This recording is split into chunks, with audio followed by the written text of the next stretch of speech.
हो सकता है आप मेरी वीडियोस नहीं देख पा रहे हो। इसकी वजह मेरी वीडियोस पर लगने वाला बैन है। इस सूरत में आप या तो वीपीएन इस्तेमाल कर सकते हैं या फिर अपना कंट्री चेंज करके कोई भी और कंट्री कर दें, तो आपको मेरा चैनल पेज और मेरी तमाम वीडियोस दिखाई देने लगेंगी।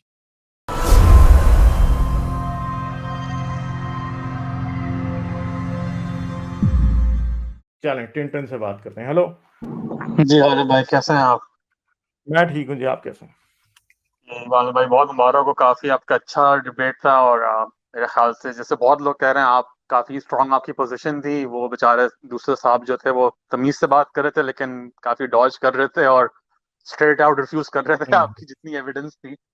मतलब वो ब्लाइंडली उसको इनकार कर रहे थे।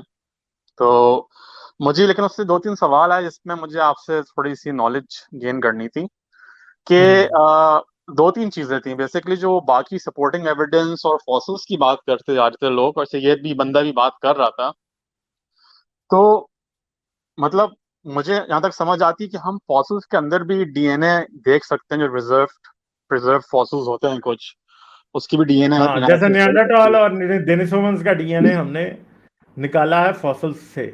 हाँ तो पेलियोजेनेटिक्स जिसको कहते हैं। हाँ तो मैं वो डिबेट देखते ही सोचा था शायद आपने ये बात ब्रिंग अप की या नहीं, लेकिन मुझसे मिस हो गई कि नहीं नहीं नहीं मतलब कि ये भी इतना तो एक टाइम नहीं कर था। रहा है। हर चीज नहीं हो सकती, हर चीज नहीं हो सकती ना हाँ लेकिन कवर। अच्छा चलो ठीक है। मैं इस बात में कंफ्यूज हो हाँ। गया कि यार ये इतना फॉसिल फॉसिल बंदा कर रहा हो, फिर ऐसे ये बंदा, अब वो भी कह रहे थे और ये भी बंदा कह रहा है कि नहीं भाई बाकी भी एक्सप्लेनेशन हो सकती है। ये तो आपकी थ्योरी है, ये तो आपने तुक्का मारा है जैसा ना, कि मेरे नहीं नहीं, ख्याल वो से। ऐसा ही, क्योंकि तो वो इनके पास खुद कोई थ्योरी नहीं है, इसलिए ये कहते हैं ये आपकी थ्योरी है। हाँ, लेकिन मुझे उसका जवाब ये आ रहा था कि मतलब भाई सपोर्टिंग एविडेंस जो इतना आपने कहा था कि यार एक जेनेटिक्स है, एक फॉसिल की डीएनए एनालिसिस है, एक ऑब्जर्वेशन हम वाइल्ड में जाके देखते हैं, हमने चीजें हाँ। देखी, हम लैब में देखते हैं, हम आर्टिफिशियल सिलेक्शन होती है, डोमेस्टिकेशन हमने देखी है। तो ये सपोर्टिंग एविडेंस से ये होता है कि एलियन का कोई सपोर्टिंग एविडेंस नहीं है कि कोई एलियन स्पेसशिप मिल गई हमें, यहाँ पे कोई हम्म। रिपोर्टें थी इनकी या ऐसी कोई हमें नहीं मिलती। लेकिन ये सपोर्टिंग एविडेंस जो होती है, स्पेशली मेरे ख्याल से एक आर्टिकल आया था, आप मुझे बताएं गलत है ठीक है, कि डार्विन फिंचेस को उन लोगों ने शायद वाकई में रियल टाइम में इवॉल्व स्पीसीएशन देखी है उन चिड़ियों की, जो बर्ड्स थी हाँ, गैलापागोस आइलैंड पर। उनकी बीक्स की वेरिएशन रियल टाइम देखी है। हाँ ठीक है, तो उसको ये रिजेक्ट कर देते हैं कि डीएनए रेगुलेशन की वजह से होता है। तो भाई डीएनए रेगुलेशन भी अच्छा असल में म्यूटेशन ही है एक हिसाब की। ठीक है, अच्छा। उसको भी ये रिजेक्ट करते हैं। ये माइकल बीही ने अपनी किताब में पूरा उसके ऊपर बाप बांधा हुआ है कि जी हाँ जी, ये जो, क्योंकि वो एक्सपेरिमेंट इतना जबरदस्त है कि उन्होंने 30 साल ऑब्जर्व किया डार्विन की फिंचेस को, और उसके दरमियान में ड्राउट आ गया। ठीक है, ड्राउट की वजह से क्या हुआ कि ड्राउट के अंदर सिर्फ बड़े बड़े सीड ही कुछ मिलते थे, कुछ ऐसे बड़े हार्ड प्लांट से जिनके बड़े बड़े सीड्स ही मिलते थे। और ड्राउट के अंदर उन्होंने देखा कि सिर्फ वही बच, नेचुरल सिलेक्शन का एविडेंस है वो बेसिकली। ठीक है, डार्विन हाँ की फिंचेस के ऊपर जो किया गया कि सिर्फ बड़ी चोंचों वाले जो कि हार्ड नट्स को क्रैक कर सकते थे वही बच जाते थे ड्राउट सीजन में, और जब बहुत वेट सीजन होता था तो छोटी चोंचों वाले भी आ जाते थे। ठीक है, तो डार्विन की फिंचेस के ऊपर उन्होंने एक्सपेरिमेंट ये सारे करके देखे हैं, मतलब ऑब्जर्वेशन करके देखी है सारी, उनको नजर आया बिल्कुल ये होता है ऐसा। अच्छा, चले मुझे था शायद वो वाकई में डिबेट का टाइम फॉर्मेट ये होता है, लेकिन इतना सपोर्टिंग डिबेट का एविडेंस है कि टाइम जो फॉर्मेट की वजह से असल में जो मेन प्रॉब्लम है वो सिर्फ यही था कि जो एविडेंस है वो बेशुमार है। और मैं आपको सच्ची तौर पे ये बता सकता हूँ कि मेरे पास जो प्रॉब्लम था वो ये नहीं था कि मैं एवोल्यूशन के बारे में क्या बताऊं। मेरे पास तो ये प्रॉब्लम था एंड पे कि मैं किस चीज को छोड़ दूं और किस चीज को बताऊं। मेरे पास तो ये प्रॉब्लम था। कैसर साहब की तरह नहीं था कि एक मुश्किल से छोटी सी स्लाइड बना के लाए और वो भी नहीं एक्सप्लेन कर पाए।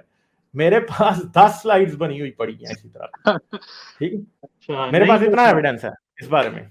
हाँ मुझे, क्योंकि मैं यही अब बाकी लोग ये कह रहे हैं भाई आपकी थ्योरी है, आपने डेटा लेके अपना अंदाजा लगाया, लेकिन भाई अंदाजा तो नहीं नहीं नहीं, मैंने लगाना नहीं है लगाया, कि वो साइंसदानों ने लगाया भाई। कैसर वो। साहब नेचर के रिसर्च पेपर्स की बात कर रहे हैं। मैंने जितना कुछ दिखाया वो सब नेचर के रिसर्च पेपर्स हैं, हाँ और सब बात। के सब प्लाज्मोलॉजी के, नेचर के, उनके रिसर्च पेपर्स में सब कुछ लिखा हुआ है।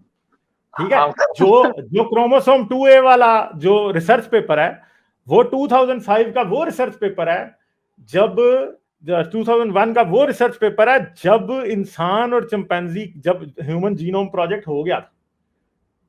ठीक है, वो रिसर्च पेपर है क्रोमोसोम 2A का। चिंपैंजी जीनोम प्रोजेक्ट जब हुआ है वो वाला रिसर्च पेपर है जिसमें क्रोमोसोम 2A वाला खाता बताया गया था। ठीक है, हाँ, बस वही बात है जो तो आप कह रहे हैं हाँ, वो कि कह रहे हैं नहीं जी हम नेचर के इस रिसर्च पेपर को मानेंगे जिसमें म्यूटेशन के मैकेनिज्म के ऊपर क्वेश्चन उठाए गए हैं, और उनको नहीं मानेंगे जिनमें नेचर में हजारों लाखों पेपर ऐसे छपे हैं जो एवोल्यूशन के हक में है, वो नहीं मानने कैसर साहब ने, क्योंकि ही इज टोटली बायस्ड, ठीक है। वो मानना है सिर्फ जो एक आधा उन्होंने छापा है, क्योंकि जर्नल्स ऐसे पेपर छापते हैं जिनमें चीजों को क्वेश्चन किया जाता है, और ये माइकल बीही जैसे लोग जिनको ब्लाइंडली फॉलो करते हैं कैसर साहब, वो क्या करते हैं, वो उन चीजों को उठा लेते हैं, बस इतनी सी बात है। और क्योंकि वो उनका क्रिश्चियन पर्पस सॉल्व होता है, जीसस क्राइस्ट सच्चा साबित होता है कि Jesus Christ is son of God, ये साबित करने की माइकल बीही बेसिकली कोशिश करता है सारी, और कैसर साहब is trying to ride his bandwagon. तो ये तो असल में इस्लाम के भी खिलाफ है, वो ऐसे काफिरों को फॉलो करना। हमारे लिए तो नहीं है, इनके लिए तो है ना।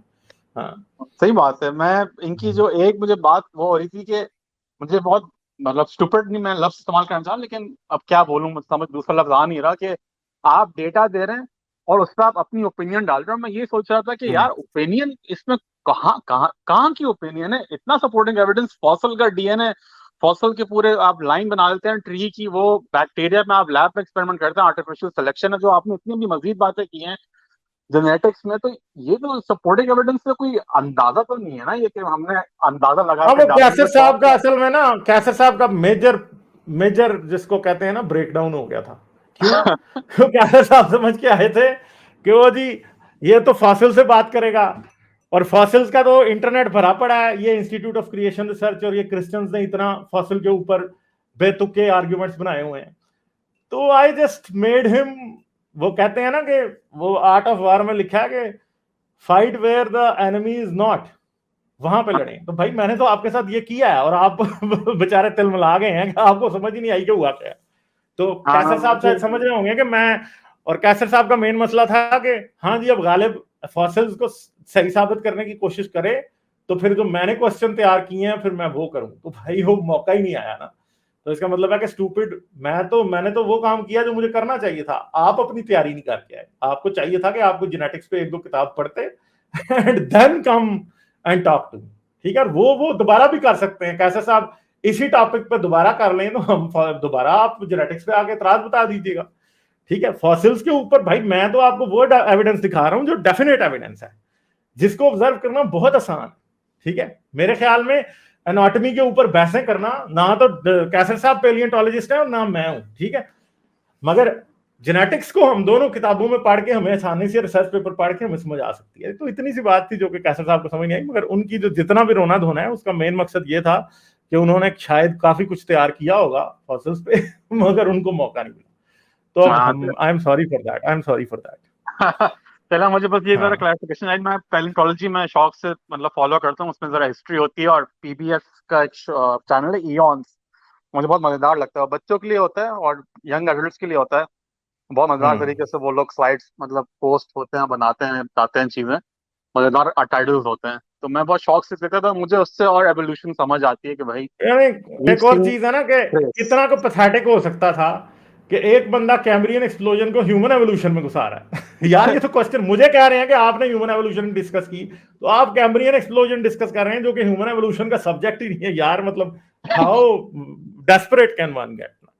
मुझे बस ये चीजें थी, खैर आपने क्लैरिफाई कर दी, थैंक यू। मेरे ख्याल से काफी लोग मैसेज कर रहे हैं, आप काफी मोमेंट को बात करनी है, मैं चले जाता हूँ। चलें ठीक है, आप बात ठीक करें। है, थैंक यू, मुबारक आपको बहुत बहुत। Okay, thank you, bye.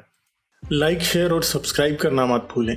इसके साथ साथ आप मेरे चैनल को पेट्रियन पर सपोर्ट कर सकते हैं। पेट्रियन का लिंक वीडियो की डिस्क्रिप्शन में है।